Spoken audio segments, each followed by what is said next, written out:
Qur'an. Chapter 105, Surah al-Fiil, Elephant, by Sayyid Qutb. Translation by Muhammad al-Amrani. In the name of God, the most compassionate, the most merciful. Have you not seen how your sustainer dealt with the companions of the elephant? Did he not make their scheme go astray? And he sent upon them flocks of birds, striking them with stones of baked clay, and he made them like eaten straw. This surah alludes to a widely renowned event in the history of pre-Islamic Arabia, laden with profound significance regarding God's providence over this sacred land. God chose this land as the convergence point for the final divine light, the cradle of the new faith, and the starting point from which the sacred mission would spread to combat Jahiliyyah and establish truth, guidance, and goodness throughout the earth. According to various narrations about this incident, the Abyssinian ruler of Yemen, during the period when Yemen was under Abyssinian rule following the expulsion of Persian authority, known as Abraha in these accounts, constructed a grand church in Yemen in the name of the Abyssinian king. He adorned it with all forms of grandeur, intending to divert the Arabs from the sacred house in Mecca. He observed the extent of the attraction that the people of Yemen, whom he ruled, had towards this house, similar to the rest of the Arabs in the central and northern regions of the peninsula. He wrote to the Abyssinian king with this intention. However, the Arabs did not turn away from their sacred house. They believed themselves to be the descendants of Abraham and Ishmael, the founders of this house. This belief was a source of pride for them, according to their way of boasting about their lineage. Their beliefs, despite their inconsistencies, were better in their eyes than the beliefs of the people of the book around them, whom they perceived as having flawed and unstable beliefs.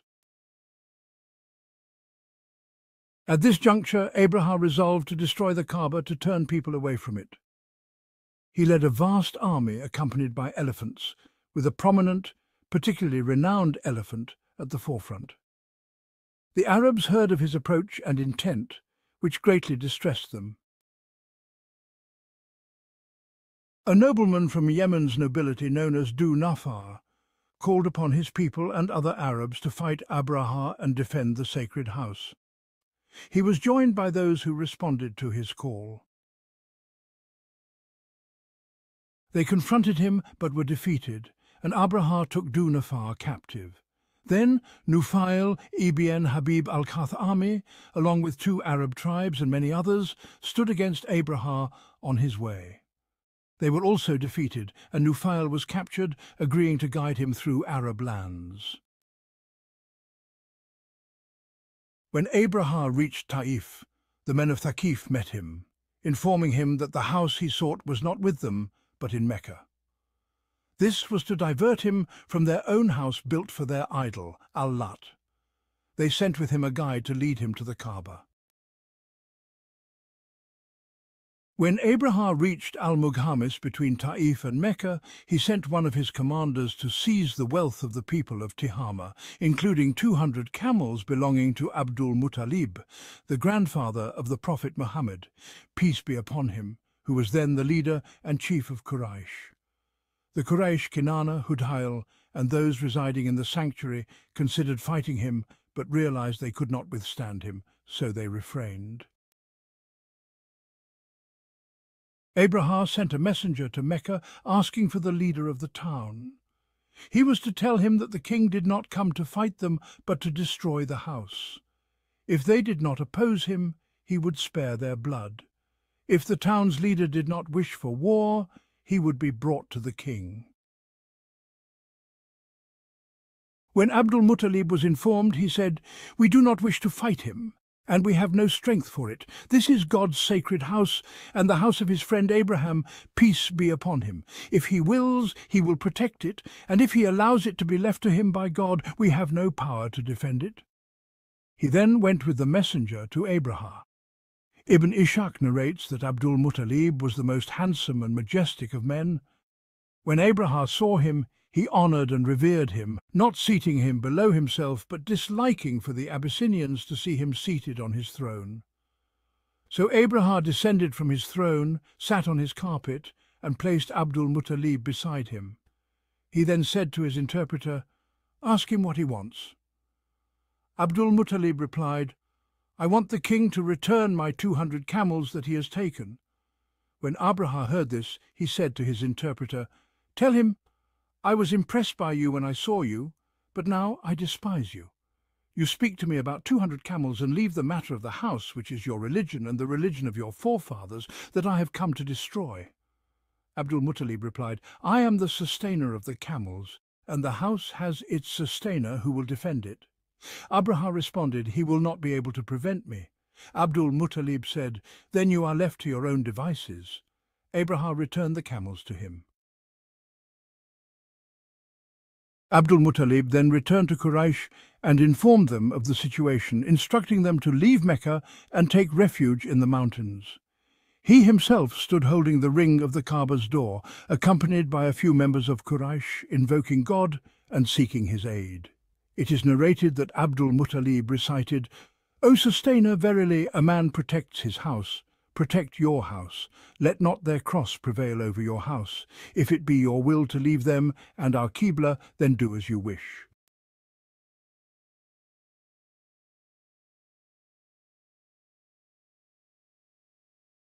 As for Abraha, he directed his army and elephants towards the sacred house. The elephants sat down and refused to enter Mecca. They struggled to make it advance, but failed. This incident is affirmed by the Prophet Muhammad, peace be upon him, on the day of Hudaybiyah, when his camel, Al-Qaswa, sat down and refused to move. The people said, "Qaswa has become stubborn." The Prophet, peace be upon him, said, "Qaswa has not become stubborn, and that is not her nature, but she has been restrained by him who restrained the elephant." In the two Sahihs, the Prophet, peace be upon him, said on the day of the conquest of Mecca, "God restrained the elephant from entering Mecca and has given his messenger and the believers authority over it. Its sanctity has returned today as it was yesterday. Let the witness convey to the absent. It is a confirmed incident that the elephant was restrained from entering Mecca on the day of the elephant. Then, as God willed, the army and its leader were destroyed. Flocks of birds were sent against them, pelting them with stones of clay and stone, leaving them like dry, torn leaves. As the Qur'an narrates, Abraha suffered bodily afflictions, and his men took him back to Sana'a, his body disintegrating piece by piece. He did not survive until his chest split open, exposing his heart, as narrated in the accounts. The narrations differ regarding the type, shapes and sizes of these birds, and the size and nature of the stones and their effects. Some narrations also mention that smallpox and measles appeared that year in Mecca. Those who favour a limited scope of miracles and unseen phenomena, and prefer seeing familiar natural laws at work, argue that the incident is more likely explained by an outbreak of smallpox and measles. They suggest that the birds could have been flies or mosquitoes carrying microbes, as birds can refer to anything that flies. In the exegesis of Surah al-Fiil from Juz Amma, the esteemed Imam Sheikh Muhammad Abdu remarked, "On the second day, smallpox and measles broke out among the army's ranks. Ikrimah stated that this was the first occurrence of smallpox in the Arabian Peninsula. Yaqub ibn Utbah recounted that it was also the first time measles and smallpox were observed in these lands. The epidemic ravaged their bodies in an extraordinary manner. Their flesh began to disintegrate and fall apart, causing terror among the soldiers and their leader. The army fled in panic, and the epidemic continued to consume their flesh, piece by piece, finger by finger, until their commander's chest burst open, and he perished in Sana'a." This account, agreed upon by various narrations, is credible. The noble surah illustrates that the smallpox or measles originated from dry stones cast upon the army by vast flocks of birds sent by God with the wind. You may consider that these birds were akin to mosquitoes or flies carrying germs of disease, and that these stones were hardened, poisonous clay carried by the wind.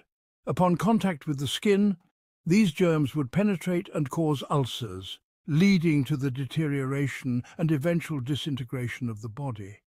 Indeed, many of these feeble creatures are among the greatest soldiers of God, sent to annihilate those he wills to destroy. The minuscule beings now known as microbes are part of God's army, their numbers known only to their Creator.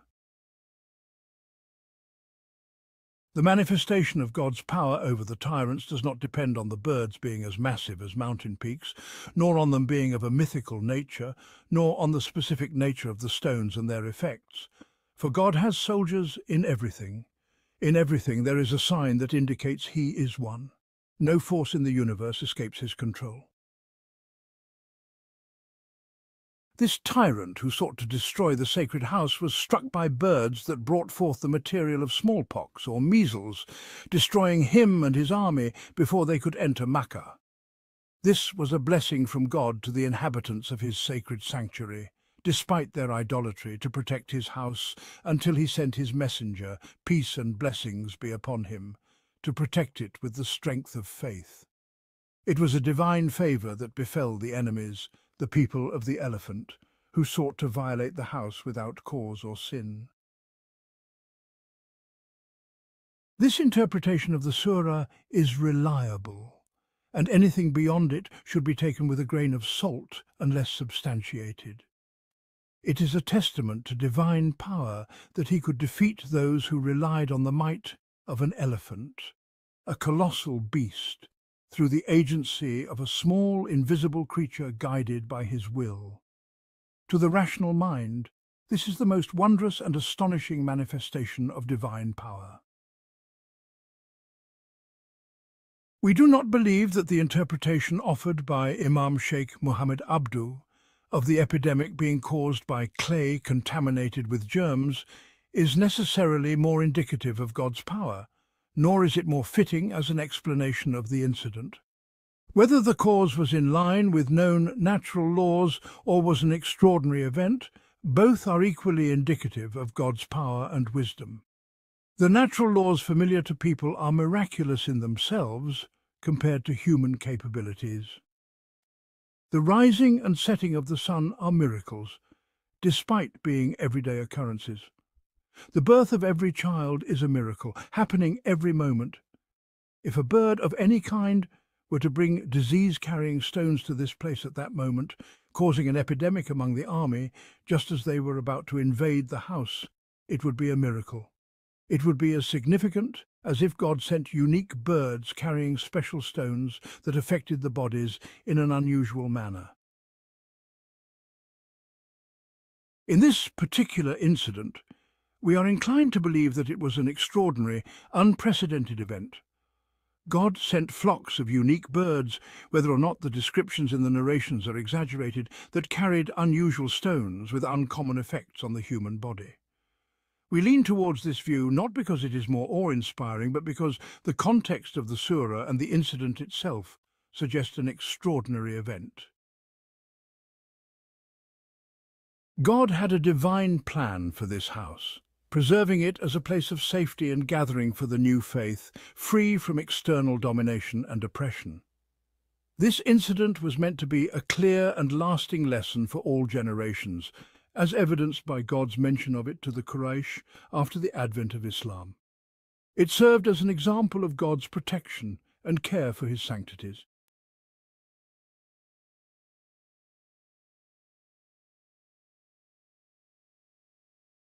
Thus, it is consistent with the overall context that the event should be extraordinary in all its aspects. There is no need to insist on a mundane explanation for an event that is exceptional by nature.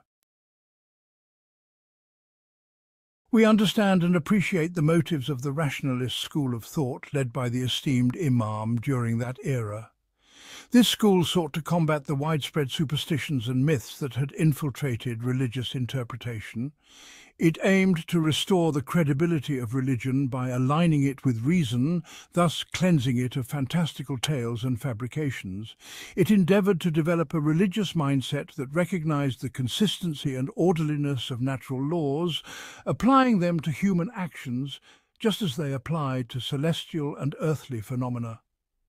The Qur'an itself encourages this recognition of natural laws as the governing principle for all observable phenomena. However, the struggle against superstition on one hand and the overconfidence in modern science on the other left its mark on this school. There was an overemphasis on natural laws as the sole explanation for God's decrees, leading to a cautious and often rationalistic approach in interpreting miracles and the unseen. While we acknowledge and appreciate the environmental factors driving such a perspective, we also recognize an element of exaggeration and a neglect of the full Quranic vision. This vision encompasses the boundless will and power of God, beyond the natural laws he has chosen, whether familiar to humanity or not. This boundlessness means that human intellect is not the ultimate judge, and the rationality of this intellect is not the measure of all things, necessitating the interpretation of anything that does not align with it, as often stated by the proponents of this school. It is important to note that the familiar natural laws are not the entirety of God's laws. They are but a small part that does not explain all occurrences within the universe. Both the familiar and the unfamiliar are signs of the greatness of his power and the precision of his decree. This must be done while avoiding superstition and rejecting myths with a balanced approach, uninfluenced by the prevailing intellectual climate of any particular era or environment. There is a sound principle in approaching Quranic texts that we should perhaps establish here. We must not confront Quranic texts with preconceived intellectual notions, neither general ones nor those specific to the subject matter addressed by the texts. Instead, we should approach these texts to derive our understanding from them. From them, we derive our beliefs, and they shape our logic and conceptions entirely. If the Qur'an declares a matter, it is as it has been declared. What we refer to as reason, which we seek to judge the Qur'an's decrees on cosmic, historical, human and unseen events, is but a product of our limited human reality and experiences. Though reason is inherently a boundless force not confined by individual experiences and facts, capable of rising above them to perceive the abstract meanings beyond their essence, it is ultimately limited by the confines of our human existence. This existence does not represent the absolute as it is with God. The Qur'an emanates from this absolute and therefore governs us. Its decrees are the source of our intellectual foundations. Hence, it is not fitting to say that the meaning of a Quranic text conflicts with reason, necessitating its interpretation, as often claimed by the adherents of this school. This does not imply submission to superstition, but rather acknowledges that reason is not the arbiter of the Qur'an's decrees.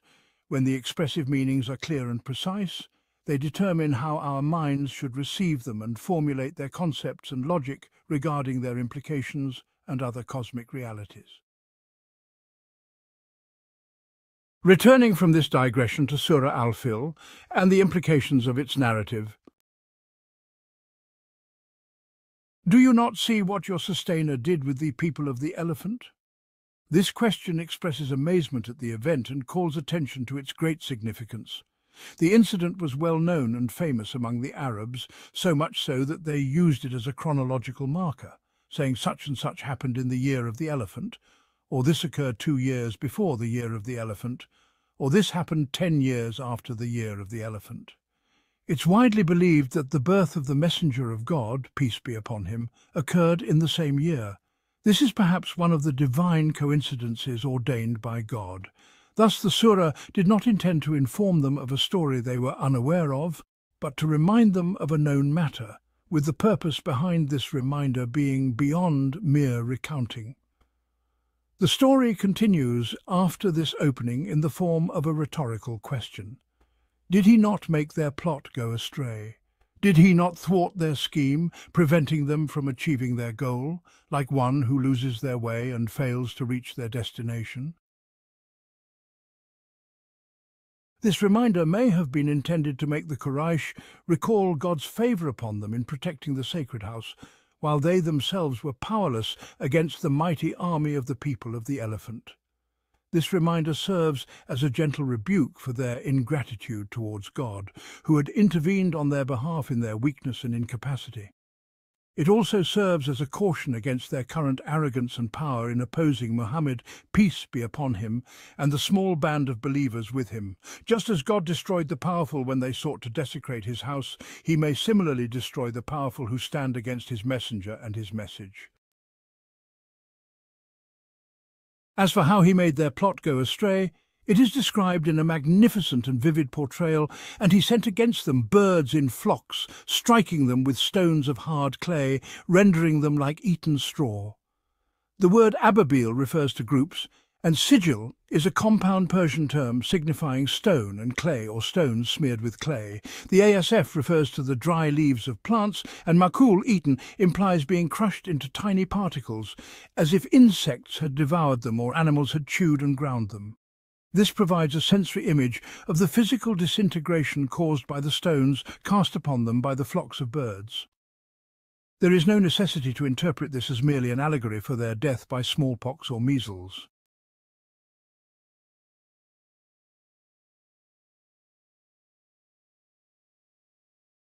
The significance of this event and the lessons derived from it are manifold.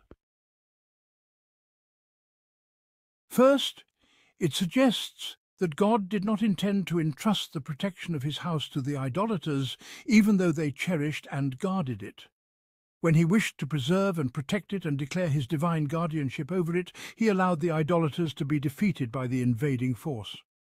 The divine intervention was direct to safeguard the sacred house so that the idolaters would have no claim over its protection through their pagan zeal.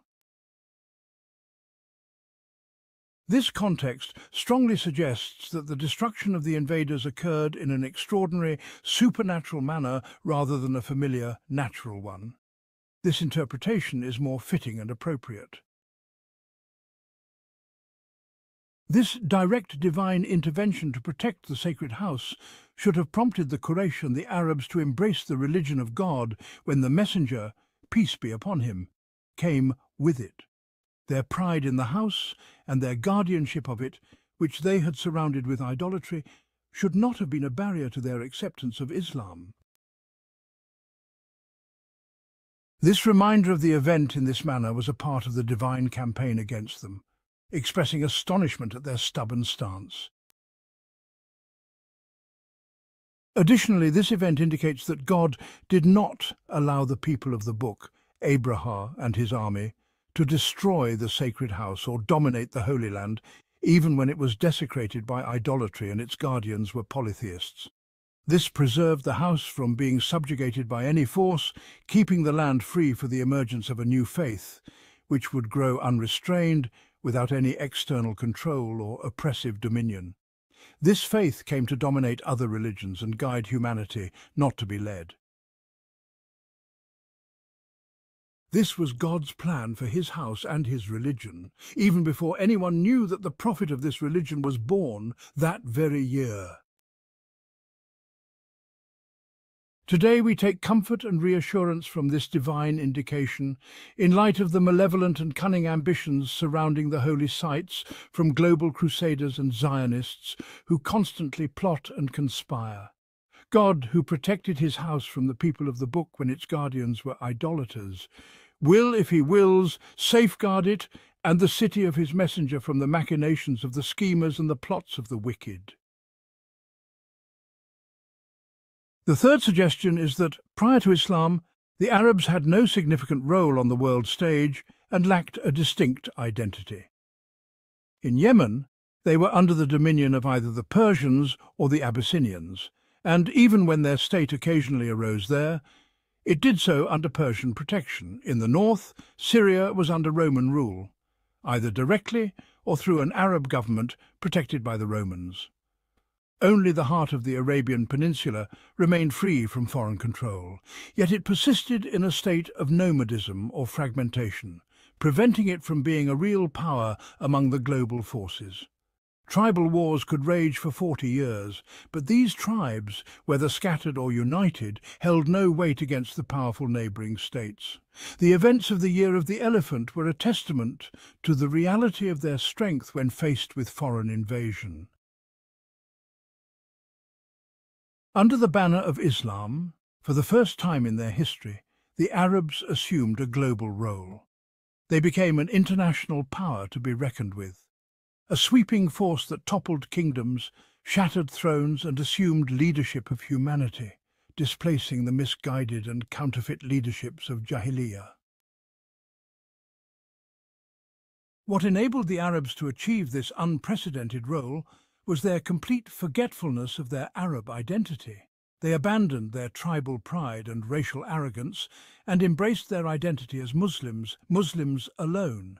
They raised the banner of Islam and only Islam, carrying forth a mighty and profound creed to offer mercy and benevolence to humanity.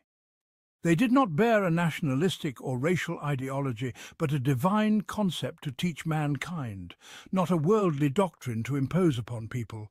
They left their homeland in the cause of God alone, not to establish an Arab empire where they could luxuriate and boast, nor to subjugate people under Arab rule or their own dominion. They set out to liberate humanity from worshipping others besides God. As Rabi ibn Amir, the envoy of the Muslims, declared in the court of Yazdegerd, God has sent us to bring people out from the worship of servants to the worship of God alone, from the narrowness of this world to the vastness of the hereafter, and from the injustice of religions to the justice of Islam. Only then did the Arabs find an existence, a strength and a leadership, but all for God and in his cause. They retained their power and leadership as long as they adhered to the straight path. But when they deviated and rekindled their tribalism and racial pride, forsaking the banner of God for the banner of chauvinism, the earth rejected them, and the nations trampled over them. For God forsook them as they had forsaken him, and forgot them as they had forgotten him. What are the Arabs without Islam? What idea have they presented to humanity? Or can they present, if they abandon this faith? What is the worth of a nation that does not offer an idea to humanity? Every nation that led humanity in history represented an idea. Nations that did not embody an idea, like the Tatars who ravaged the East, or the barbarians who overran the Roman Empire in the West, could not endure. They dissolved into the peoples they conquered.